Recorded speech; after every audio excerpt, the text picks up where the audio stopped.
Hey, this is Matt from Backwards Compatible here. I recently caught up with former Marine and ex-competitive Battlefield player EX1LEDFPS and had a chat about Battlefield, YouTube, and the Battlefield community.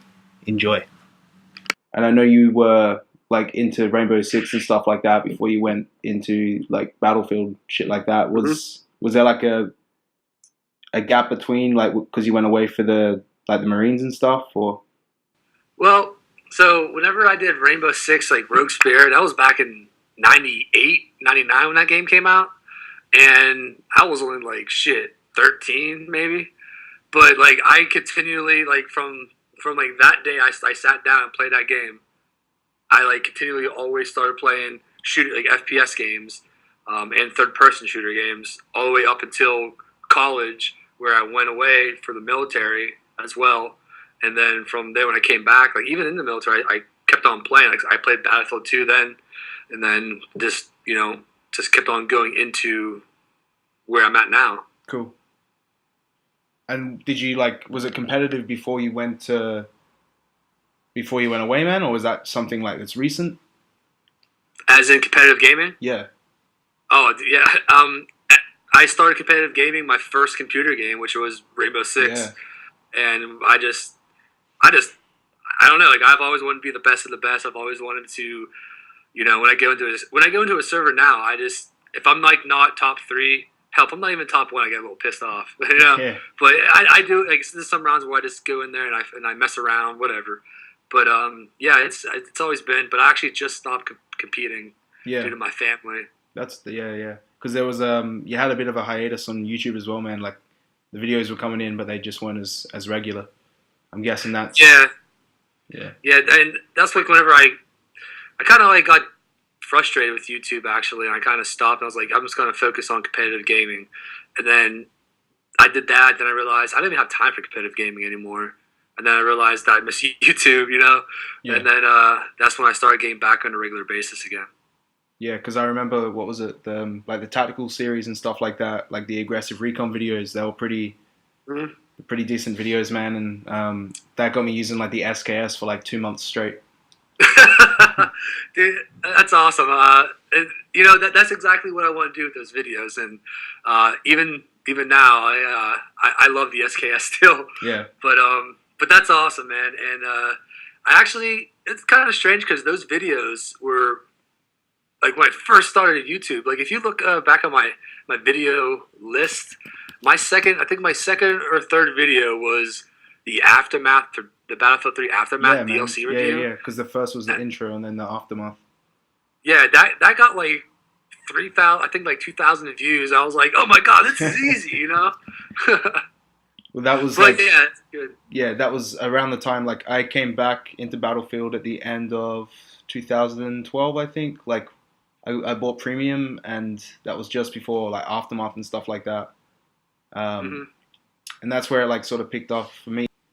That's awesome. So we have kind of the same beginnings there, huh? Exactly. Like it sort of gets you into it again, man. But I started off just watching like, you got level cap and stuff like that, and you sort of go deeper into the rabbit hole. Yeah. Yeah, like you find like crazy Russian battlefielders and stuff like that. Yeah, you do.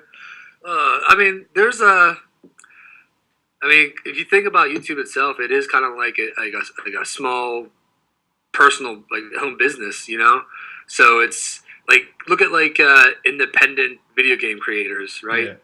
At first, like the whole indie scene was big. It was small and it was so easy to get into and make a lot of money. Now it's the same thing with like YouTube. It's big, so that like the bigger independent developers are kind of like shoving the other guys, further and further, like you said, down the rabbit hole.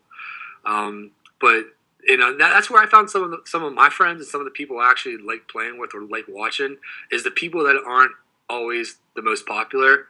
Because I think that their content isn't as still or as unique as the top people, So, and that's what I try to do. I just try to be myself, give you the facts, and I don't know. Do you think it helps, man? Because like I know you mentioned sometimes, obviously you've used some of the weapons in the game. Do you think that helps when you're like making the videos and stuff like that? You can actually sort of give a real life perspective.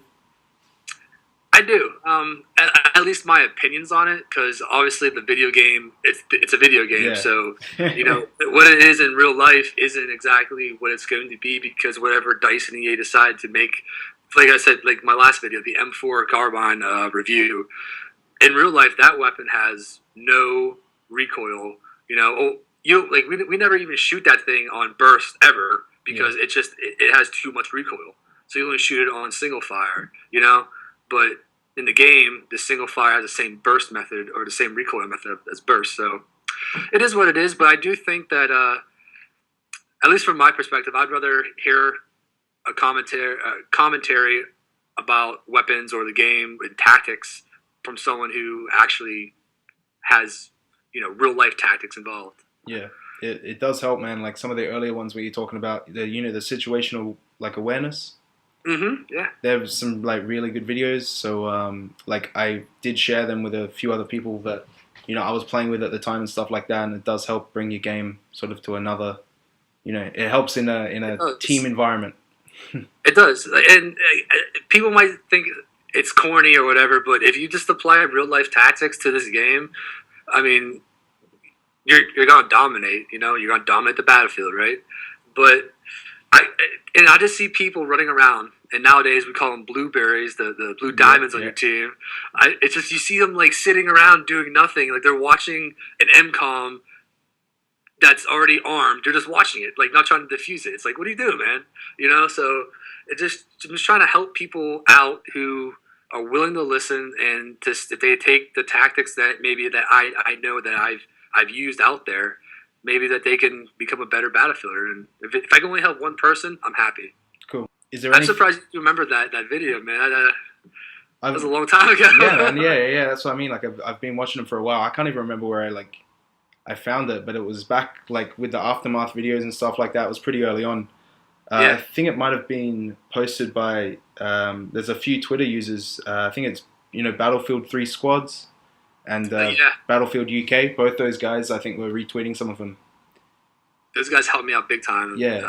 When I first started out, I'm actually gonna do a video on regarding some communities and whatnot. So I'm definitely gonna give them a shout out. Yeah, but I think like that's where I picked it up, and I'm just sort of been watching them since then. But yeah, is there anything that you find like that you wish the game did that other games have done, or maybe you wish the game did for a certain reason, or? What do you mean, like kind of like more features or what? I don't know if features, man. But is there something you think it's missing, like something you'd like to see in the game?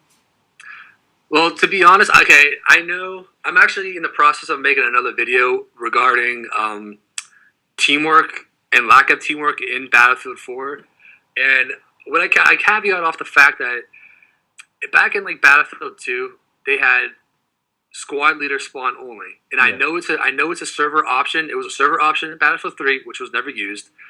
Obviously, like no one wants that anymore. Hardcore. Yeah, I do too. But and that's a server option in Battlefield 4.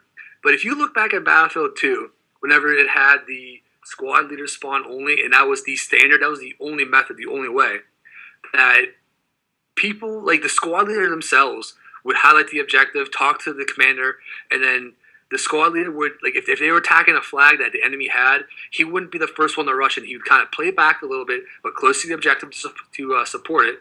Yeah. So, but in case their squad goes down, then they would spawn on them, and vice versa. And that brought the most teamwork. That brought like the most team ethos out there for any game I ever played. And that's why I fell in love with the Battlefield series. Is like Battlefield 2. I just fell in love with it because of that. And I just think that it's missing the teamwork aspect. Not all the time, it's still there, but I think for the most part, most blueberries just don't care anymore. Yeah, I think it's hard, like, getting people involved and stuff like that sometimes, man. Like, it's okay if you know the people you're playing with, but, you can't really just meet someone and get into it unless, like, it's that, rare circumstance where it just works, but... Yeah, I mean, it's like a 1 out of 10... Like 1/10 of the time that you go in, like fucking Paracel Storm Rush, right? People say that they hate that map. I I love maps like that. Why? Like, especially on attacking, because it's challenging. You need good teamwork and the use of like your assets, your transport helicopter, your tack boats, your rib boats, your jet skis, and knowing how to play it and stuff. Like, I love that map, and it just sucks that with bad teamwork, that 1/10 of the time you will actually win that if you're playing without your friends. Because when you're playing with your friends, you could communicate with them. You could, like, all right, we're gonna do this, this, and that, and actually arm the M columns, compared to playing with no one and hardly ever winning because your team wants to crash dive the chopper and the people. And I must admit, I'm guilty of that. I try to get road kills from time to time.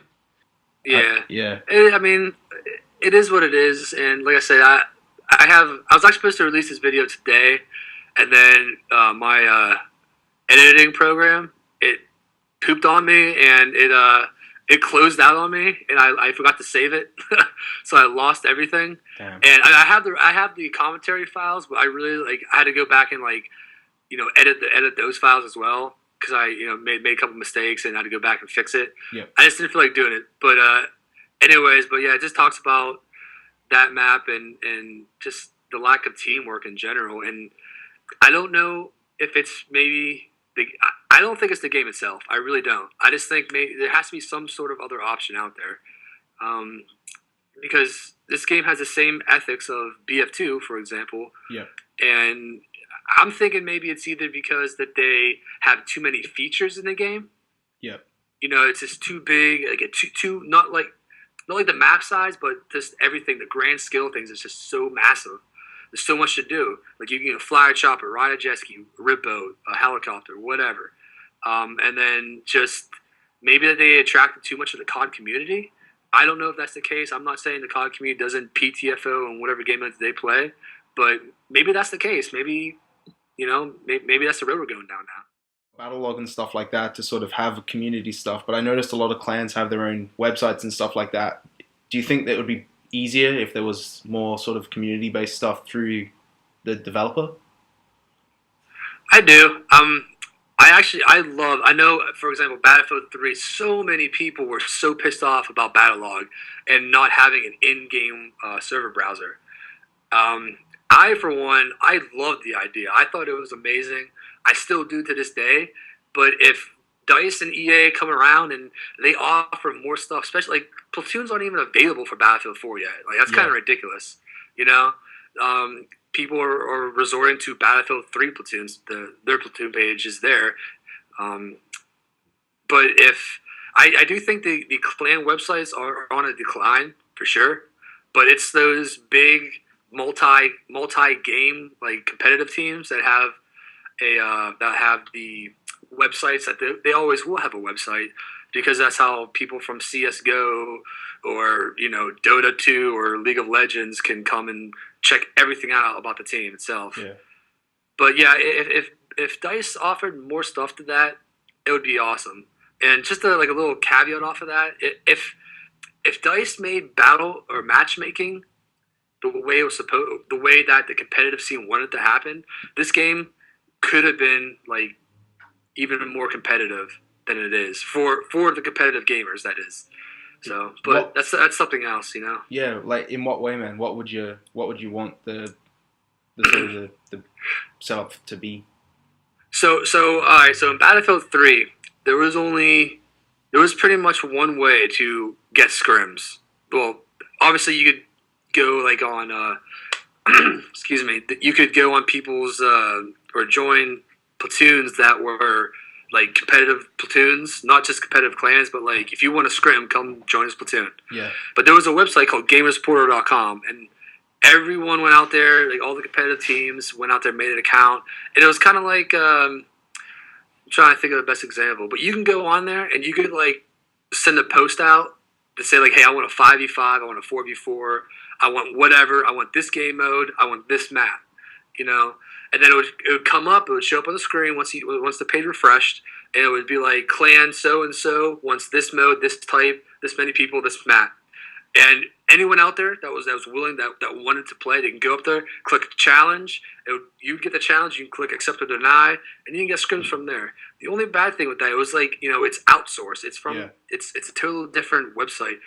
If matchmaking was the way competitive gamers wanted it to be, you had access to all of those clans that don't necessarily know about competitive gaming. You know, like. So there's so many communities out there. Like if I play on PC, you go I join a new server hosted by a new freaking clan every day that I never even heard of. Like those people could easily get involved with something like that, or their community could get involved with that, and that would just make the community so huge. And that's what they wanted for Battlefield 4. They really wanted this game to be the top esports title for FPS, and it's not. It's far from. Yeah. What do you plan to do with your your channel, man? What's the future? The future is unknown. I can't exactly sit here and predict things, but I can I do have goals, and I do want my channel to grow. I'm always thinking and asking some of my good buddies what they like, what they dislike about my channel, and what I can do to step it up to the next level. And that saying, if you love what you do, you never have to work a day in your life. Yeah. Well, I am very passionate about gaming, and I love Battlefield, and I love doing YouTube. I love helping people. Even if I have to, make some funny videos as well. If you watch the PTFO series, we get in some fucking. Sorry if I swear. I don't know if I'm allowed to do that. Man. That's good. We're allowed to. We get into a lot of shenanigans at funny moments, and I actually got a bunch of troll videos I have saved because I might make a troll video or something like that. I still want to get the wrong impression of my channel. Yeah. But anyways, my future, I want to grow. And back to that saying, I love gaming, I love YouTube, I love Battlefield, and I would love for this to be, my job. But as of right now, I can't because I'm just starting out. I just passed 600 subscribers, which is congratulations. Thank you. It's a small feat in the grand scale of things, and even for my goals, but it's definitely a milestone. And I'm happy where I'm at, but I'm eager to grow. I love doing this, and hopefully one day it can be my dream job. Cool. I think it's there, man, and I find that your videos, because they focus on different aspects, they're good for that. It's not just reviewing the stuff in the game. You're sort of giving advice, I guess, as to what people can do to be better at it. Yeah, I always try to offer my advice, but definitely my opinion as well. Because I could offer you something, and you might agree with it, right? But if I give you my opinion on it, so here's the stats of this weapon, but my opinion's this, and then, you might agree with the advice, but then your opinion might differ, and that's cool. I love opening up a discussion. And I'm not talking constructive criticism. I'm always open for. Yeah. You come and say, hey, your video sucks because of this. You might want to say it in a nicer way, but still, I'll listen. And that's what I hope to do with my weapons guide videos, my gadget guide videos. So, just trying to help people, and if they want to discuss it, let's discuss it.